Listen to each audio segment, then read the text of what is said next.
Shalom, shalom. Essa é a segunda parte do meu testemunho de como Deus reverteu o meu quadro de infertilidade. Espero que esse testemunho continue falando ao seu coração. E eu quero dar continuidade da parte que eu disse que durante alguns meses eu consegui ficar bem equilibrada, consegui assim entender o processo e de verdade acreditava que eu iria superar. Só que com o passar dos meses, eu acredito que eu fui sofrendo uma opressão. Porque a voz do acusador ficava na minha mente dizendo: você aceitou o Senhor, você veio para Deus, você fez tudo o que Ele queria e hoje você está tendo seus sonhos frustrados. E a todo tempo a minha mente ficava sendo atacada com esses dardos inflamados do diabo. E eu não sabia como me defender na época. Eu era muito recém-convertida, né? E eu comecei a sofrer muito e me questionar muito. Poxa, eu fiz tanta coisa errada durante tanto tempo. E agora que eu vim para a presença do Senhor, simplesmente eu recebo um quadro de que eu estou numa fase terminal de uma enfermidade que eu não sabia que tinha e que eu tenho 10 a 11 anos de vida no máximo. Então assim, eu comecei a me questionar sobre isso, né? Me questionar e perguntar a Deus por que eu estava vivenciando aquela situação.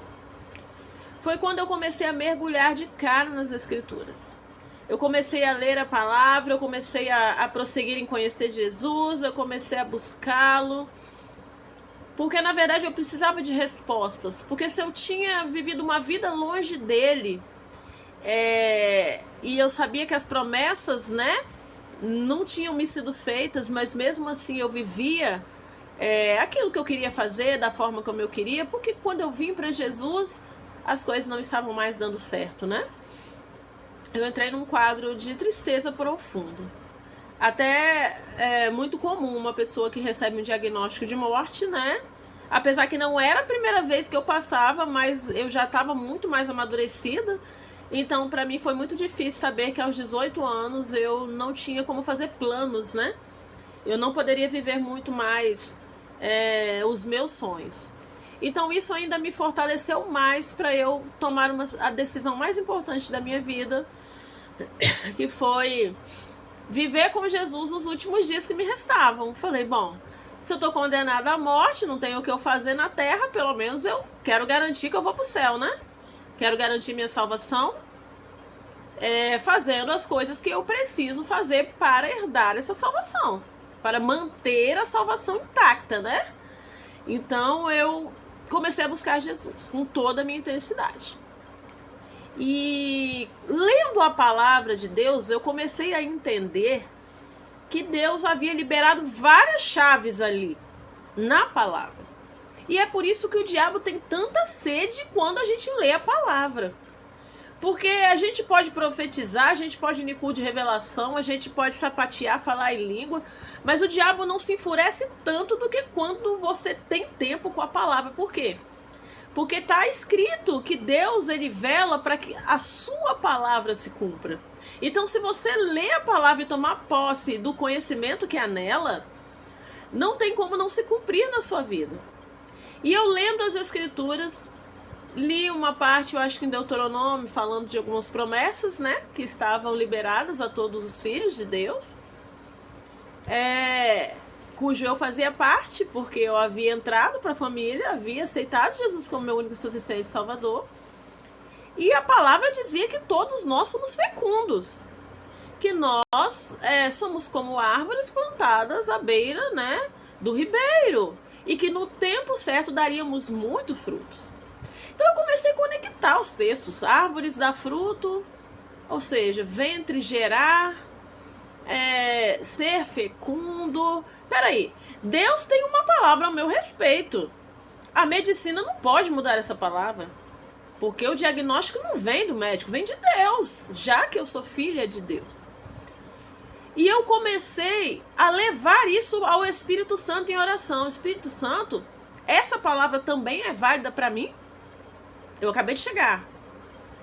E foi aí que eu comecei as minhas primeiras experiências com o Espírito Santo. E ele começou a me mostrar nas escrituras. É como se as escrituras saltassem, assim, sabe? A letra ficasse grande e viesse aos meus olhos. Os textos que reafirmavam as promessas de Deus na minha vida a partir daquele momento que eu tinha me entregue para Jesus. E foi então que eu decidi renunciar ao diagnóstico da medicina. Loucura. Eu já tinha tentado tudo nesse alcance, né? Eu tinha decidido que eu não ia desistir dos meus sonhos, mesmo diante das dificuldades, mesmo que eu não estava conseguindo a aprovação ali, né, na minha cabeça de Deus para vivenciar os meus sonhos. Era assim que eu pensava, eu era recém-convertida, né? Eu decidi que eu ia fazer o que estava ao meu alcance. Então, assim, eu já tinha tomado os remédios para tentar ovular, né? E acabei arrumando sérios problemas. E aqui eu não indico, não tome remédios para ovulação sem ajuda do médico, sem diagnóstico do médico. O médico me disse que eu não poderia engravidar e eu temei, porque tinha umas amigas minhas tomando, tomei. E eu adquiri um monte de cisto no ovário que quase me levaram para uma cirurgia para a retirada desses cistos. Eu só não fui para essa cirurgia porque Deus operou. Porque os cistos estavam do tamanho de uma laranja, era assim que o médico se referia, né? E eu sentia muita dor. Todo período de menstruação eu sentia muita dor. Aí foi descoberto que os remédios que eu tomei para poder tentar ovular, já que o meu corpo não ovulava, eu tomei remédio achando que eu poderia provocar isso de alguma forma, né? Eu acabei gerando esses cistos. E esses cistos estavam agravando, né, dentro do meu ovário, ao ponto de quase se romper um. E aí eu tive que entender, não vai ser pela minha força. Não adianta. Porque se eu tentar fazer, eu vou me prejudicar ainda mais. Então, nesse período, eu abri mão de todos os tratamentos da medicina. Eu, inclusive, abri mão do coquetel que eu deveria tomar para a hepatite C. E eu entreguei a minha vida para Jesus dizendo... Eu vivi até agora sem sintomas. Se eu viver mais 2 anos sem sintomas, serão para a glória de Deus. Se eu viver mais 10 anos sem sintomas, serão para a glória de Deus. Se eu viver 100 anos, será para a glória de Deus. Então eu quero viver meus dias que me restam na presença de Deus, usufruindo do máximo que Ele tem para mim. Então foi onde eu comecei realmente a buscá-lo, frequentar uma igreja evangélica, né? Eu conto no outro testemunho como foi esse encontro com a igreja evangélica e o que eu senti, né? E ali eu comecei a ouvir pregação e tomar posse da palavra, cantar louvores, chorar, me arrepender e tomar posse da palavra. O processo é esse, gente: arrependei-vos, pois é chegado o reino de Deus. Essa foi a mensagem de Jesus, essa foi a mensagem de João Batista, essa foi a mensagem de todos os homens que foram usados por Deus. E eu tomei posse dessa mensagem e comecei a gerar frutos de arrependimento. Então comecei a mudar meu comportamento, meus atos, tomar consciência de que a minha vida precisava agora mudar completamente, me afastar de tudo que era necessário e ficar cada dia mais perto de Jesus, porque eu sabia, agora eu tinha consciência que eu só tinha vida perto dele. Então comecei a tomar posse das palavras que estavam na Bíblia, incluindo que eu podia sim ser mãe. E eu comecei a orar: Deus, dá-me filhos. Me dê filho com saúde. Me dê filho e eu determino, não pode ter nenhuma enfermidade. Porque a Bíblia está dizendo que o Senhor levou sobre si as nossas enfermidades. Então meus filhos não podem carregar enfermidade, nem eu deveria estar carregando enfermidade, já que eu entrei para a família. Mas se os meus pecados geraram isso, eu compreendo. Agora, meus filhos não pecaram, então eles não podem gerar essa enfermidade. Olha como eu já estava sendo ousada em oração. Tudo motivado pelo Espírito Santo através da palavra de Deus. Por isso eu digo, a maior revelação de todas é a palavra. A palavra me libertou, a palavra me curou e a palavra me restaurou para viver as promessas. Então eu comecei a tomar posse e um dia eu, cheia de Deus, cheia de fé, entrei dentro da minha casa, chamei meu esposo, fechamos a porta do quarto, ajoelhamos lado a lado, abrimos a palavra e tomamos posse das promessas de Deuteronômio.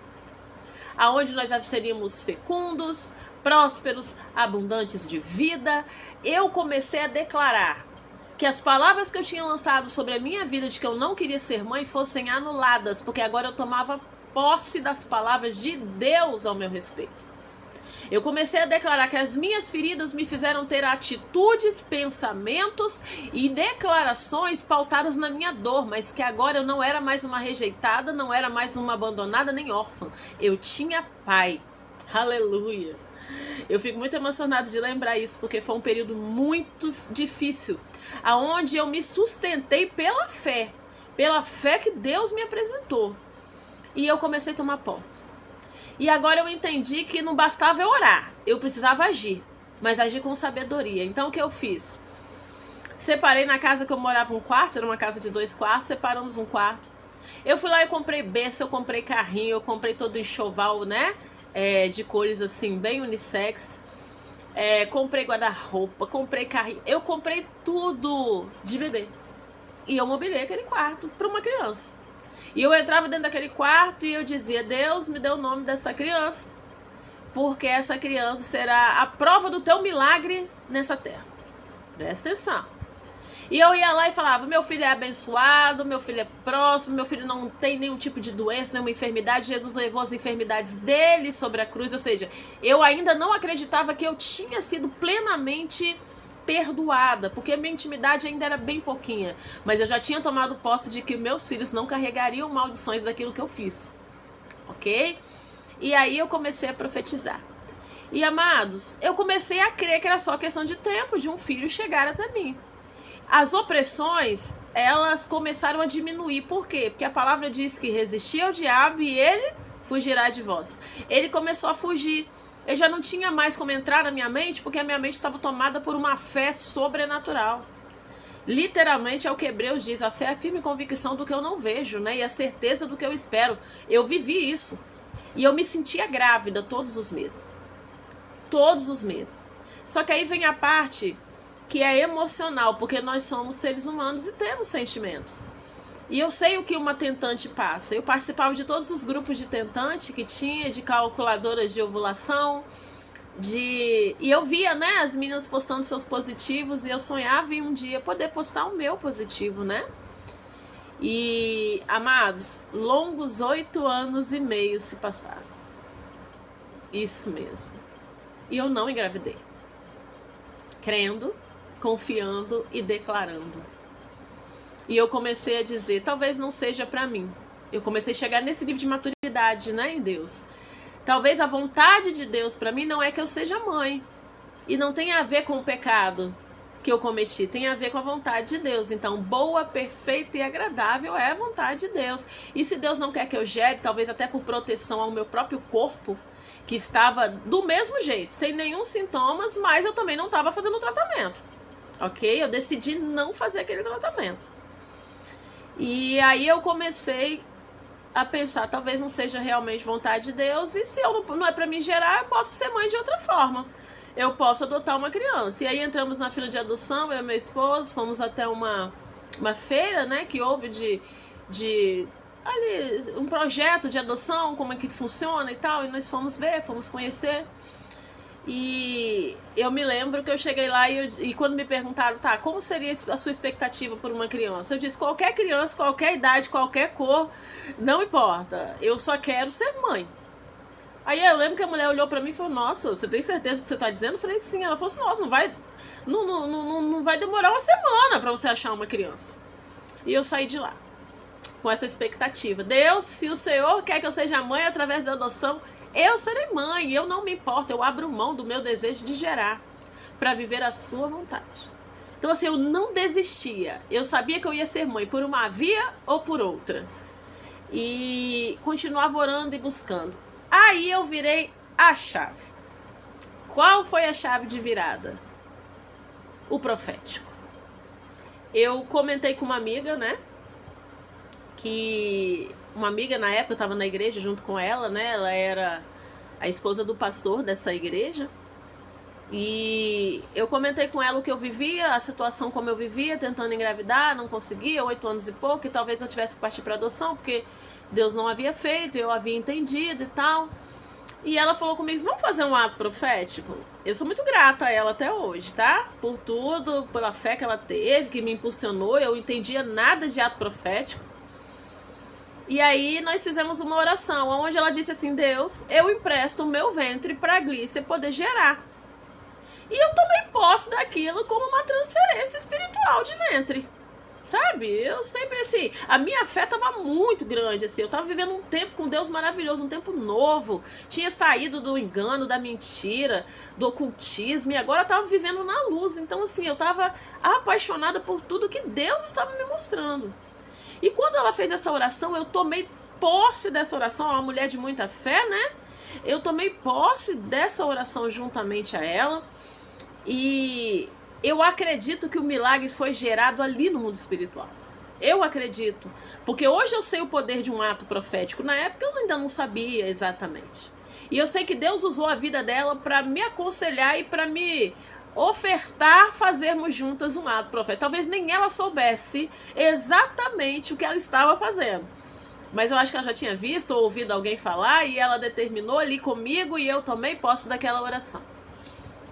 E amados, pouquíssimo tempo depois, aí eu tomei posse daquela oração, e eu já comecei a dizer que eu estava grávida. Deus, eu sei que eu vou gerar, eu sei que esse bebê já está dentro de mim, e eu agora faço um pacto com o Senhor, o pacto de Ana.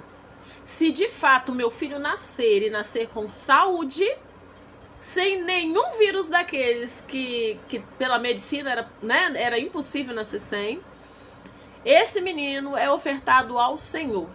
Eu quero que ele se chame Mateus e eu quero que o Mateus seja uma oferta no teu altar. E que o Senhor use a vida do Mateus poderosamente para que na geração dele vidas sejam impactadas e haja salvação na vida de tantas famílias como o Senhor está salvando a minha casa. Essa foi a oração que eu fiz junto ao ato profético. Então notem bem, 8 anos e meio havia se passado. Eu havia aprendido a amar Jesus. Eu havia aprendido a entender que eu era perdoada por Cristo. Eu havia entendido que eu podia profetizar. Eu havia entendido que eu tinha que tomar posse da palavra de Deus que estava nas Escrituras. E eu aprendi que atos proféticos são poderosos quando você tem fé para que eles verdadeiramente se cumpram.